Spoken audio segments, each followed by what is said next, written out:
All right. How you doing? How's it going? This is the first Q&A episode.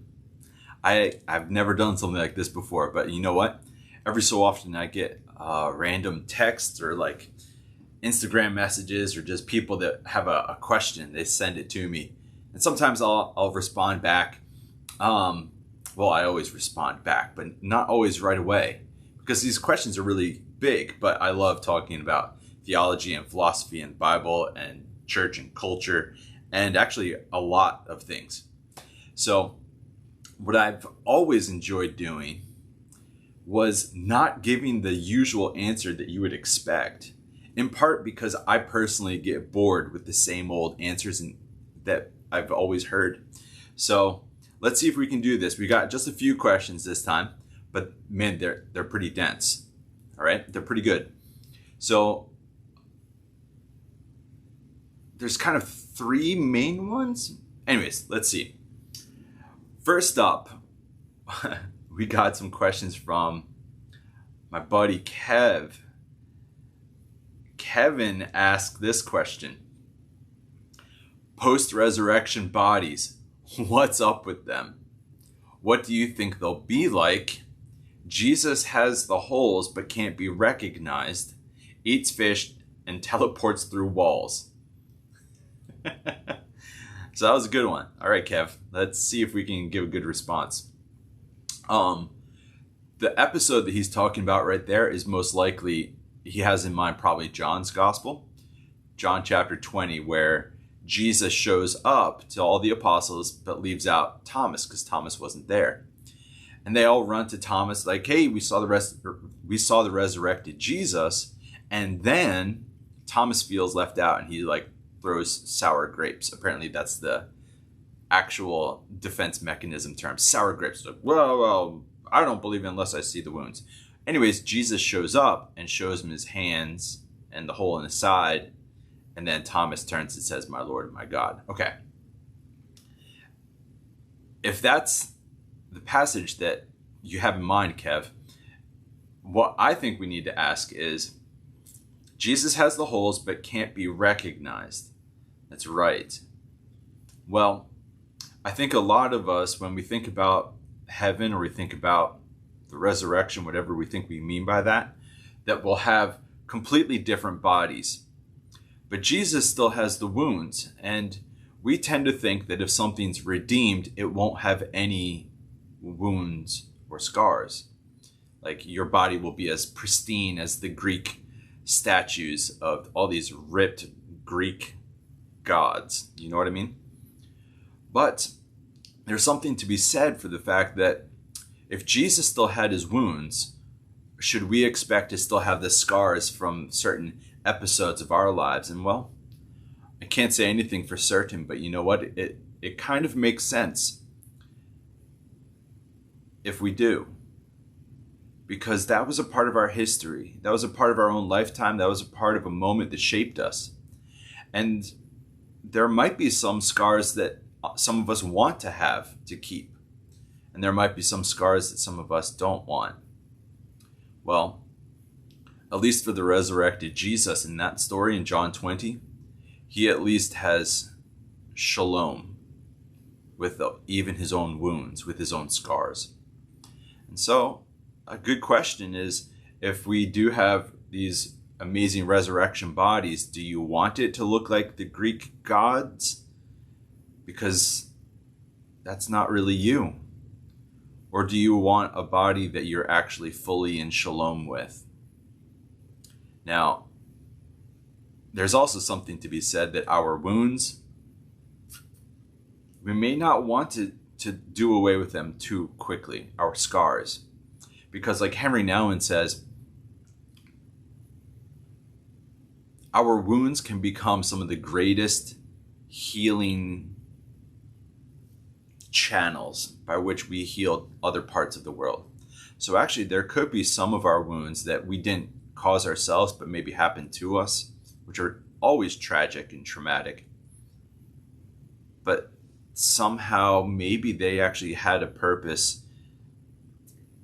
not necessarily that was good for itself's sake, but Maybe healing came to the world through your wounds. And that's a part of your story. So when I think about the resurrection body, whatever that might be like, if that's really what's going to happen, it has very little to do with looking like Greek gods and having six-pack abs and giant biceps to be able to do like 350 back squats, But maybe it means having a body that you're actually fully in shalom with. And by shalom, it's a harmony. You have a right relationship with all parts of it. And let's be honest, like a lot of us have self-doubts and we are embarrassed by our own bodies. But what does it look like to be in shalom with that? Isn't that interesting? That's a good question, Kev. But he also says Jesus can't be recognized. He eats fish and teleports through walls. Well, if Jesus eats fish after he's resurrected, it kind of tells us, one, he's not a ghost, and two, eating is a redeemed thing. So maybe we should reevaluate the way we relate to eating. You feel me? Maybe eating can be celebration. Maybe eating can be redemptive in its own way. Maybe eating is actually something heavenly, not just earthly. Wow. I don't know if we got anywhere close to answering your question, Kev, but hopefully that was pretty fun for you. But then another guy, Joseph, what's up? He said that he liked that question too. But then his question is, I like that last one a lot. And what is heaven in general? Wow. Okay. What is heaven in general? Okay. Well, there's a few ways we could think about heaven. The first could be that it's a state of being. Heaven is not necessarily a place far away, but it can be the way that you live your life now. There are some Catholic theologians that have really written some interesting things about this. And it kind of comes down to this idea that Jesus says throughout a lot of his ministry that the kingdom of heaven is near, or the kingdom of heaven is among you. So actually heaven may not be somewhere else, but actually could be something that happens here in the midst of community, especially among community that's living in shalom, in the midst of community that is earnestly trying to live in love well and deeply and truly. So heaven can be a state of being here and now. It can be in our own communities. But we've really got to move away from this Platonic, from Plato and Greek philosophy that says this earth here is the concrete, right? But up there, heaven is the ideal, or the idea of which we're all looking forward to, and that down here is absolute trash compared to that. Well, in the end of the Bible, heaven comes down.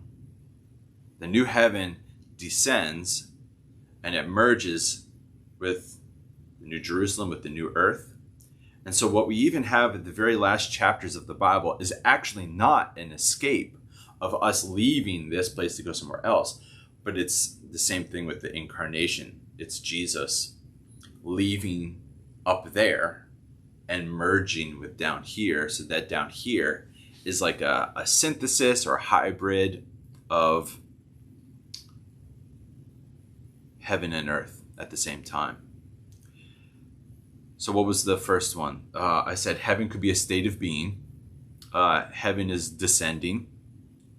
But I think it's Julian of Norwich, who is an English theologian, the first female published theologian.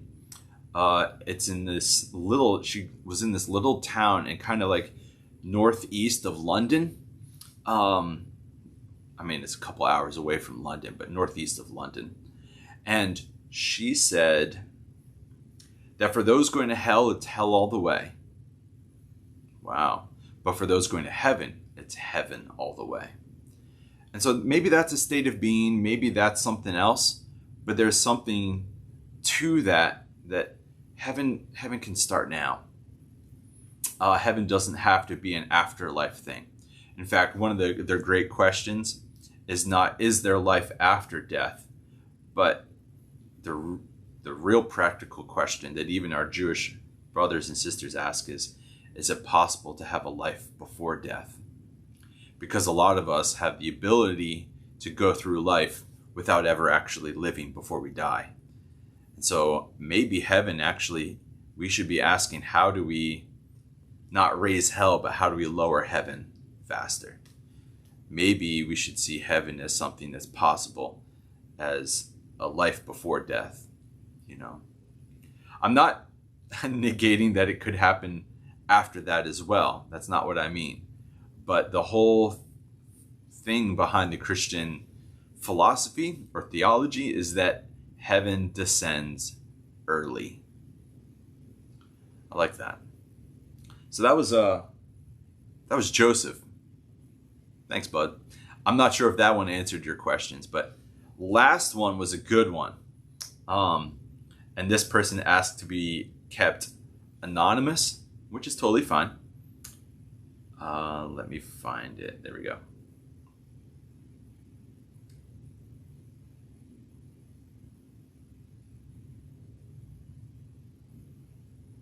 So this person listened to my 5 stages of conflict podcast episode. So I do a podcast called Ambushes, play off of a nickname I had.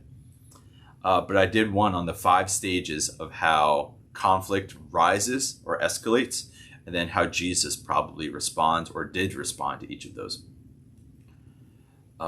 This person asks, how could we problematize the binary of no violence equals good / Jesus's way and violence equals bad, or as the non-Jesus way? So the question is no violence always good? And is violence always bad? Was kind of her question. When is violence or destruction godly? Can it be? That's a good question. What if to be a troublemaker includes the task of creating holy violence? Wow, this was a good one. This person then referenced some other author, and I said in reply, without having read that author, my first thought is this: that if violence is still the answer that we think is best, then we still aren't being creative enough. There's always a third option after wanting to either give up or thinking that violence is what's best. And then I said, Jesus picked up a whip, but never a sword. I think there's something to that. Yeah. You see, it certainly seems possible to fall into this idea that the peaceable way of doing things is always the best, and that there are other people that might think that violence is the only best thing to do. Okay, well, it kind of comes down to, in my understanding, the gospel always demands of us to have a creative third option. So we tend to organize ideas in binaries in opposite either or thoughts. It's called binary oppositional thinking by, who wrote about that? I forget. I should remember. I wrote a paper on it. But binary oppositional thinking is like the main operating system of how we organize ideas and thoughts and even morality. What we have to do, though, as we mature, is start to realize that the world is not black and white. We need to rise above this like flat line of this or that and realize that there could be a third option that kind of like incorporates but rises above that either or distinction. So, I mean, Jesus had a whip, but he used it like a farming tool to herd animals and people out. You could say that's violent, but you know what? Jesus never actually picked up a sword and cut off anyone's ear, which is what Peter did on the night when Jesus was arrested. And he told that guy, Peter, to put down the sword. Don't cut off people's ears. Don't fight in that way.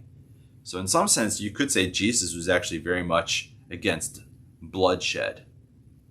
But he did seem to get forceful when he started flipping tables over. But you know what? Disrespecting property is not exactly the same thing as causing violence to a human being.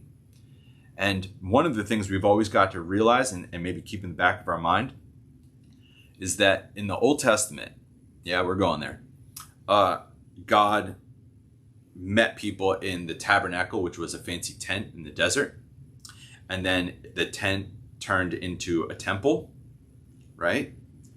And then there was a few variations of that temple in Jerusalem where God would meet people there.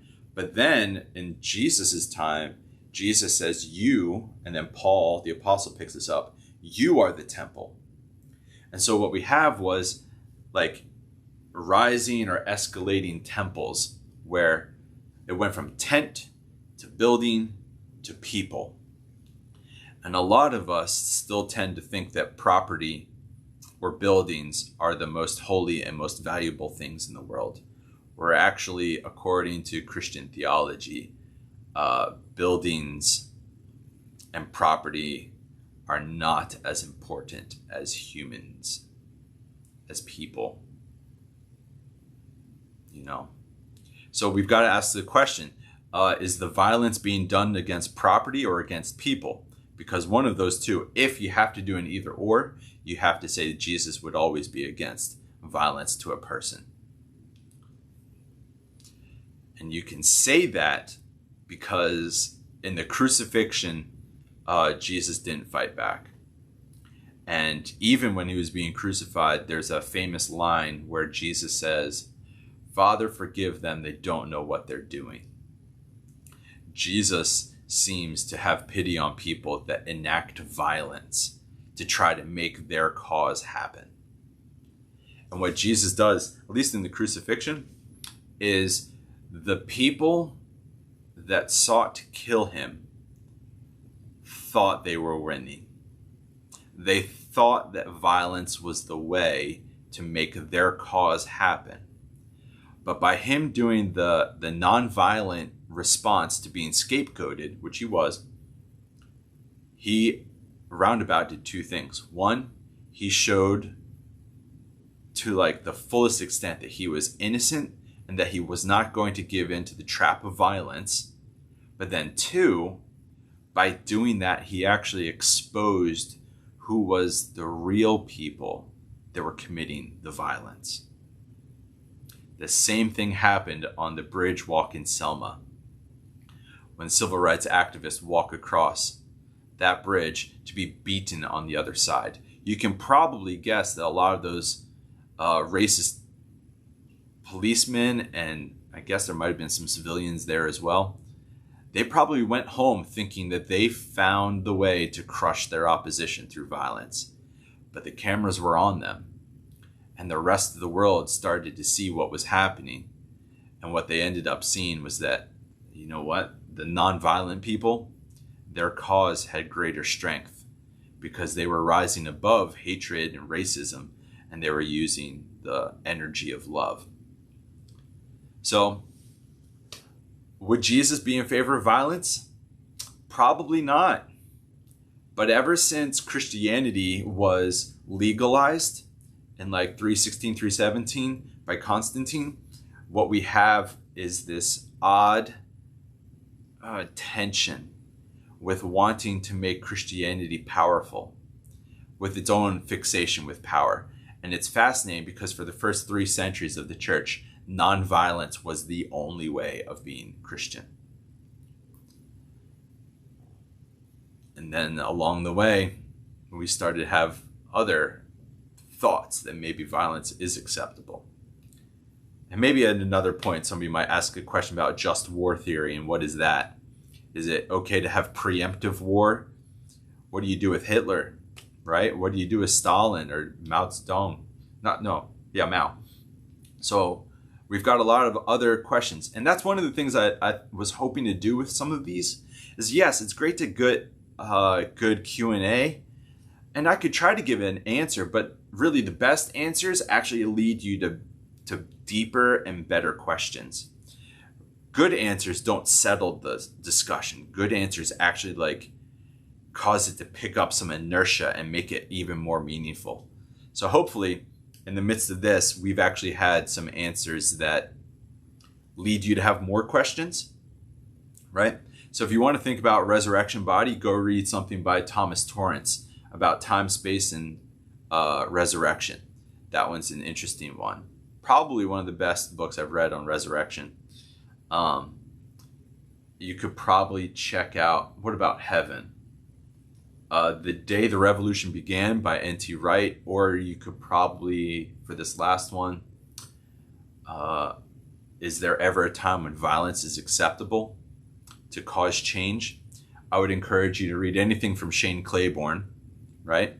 Read The Politics of Jesus by Yoder. And let's think, who else? I'm looking up on my bookshelf. I mean, you can't go wrong by looking at the life of St. Francis. What would he do? Because a lot of people think that St. Francis was the best version of a Christ follower that has ever been. So maybe you could check that out. All right. So this was fun. Let's see if we can do another one next month. And yeah, if you have any questions, feel free, send them to me on Twitter or on Instagram at @JohnChafee, or go to this YouTube, just type in my name there and it'll come up. And you can also send something to my email, which I'll put in the comments to this. All right. So thanks. And this seems fun. Let's do it on the 15th of every month. Send me some questions ahead of time, and then we'll answer them. Or at least we'll come up with confusing paradoxes, all right, that lead us into better questions. So this has been fun. Thank you for checking it out, and yeah, grace and peace.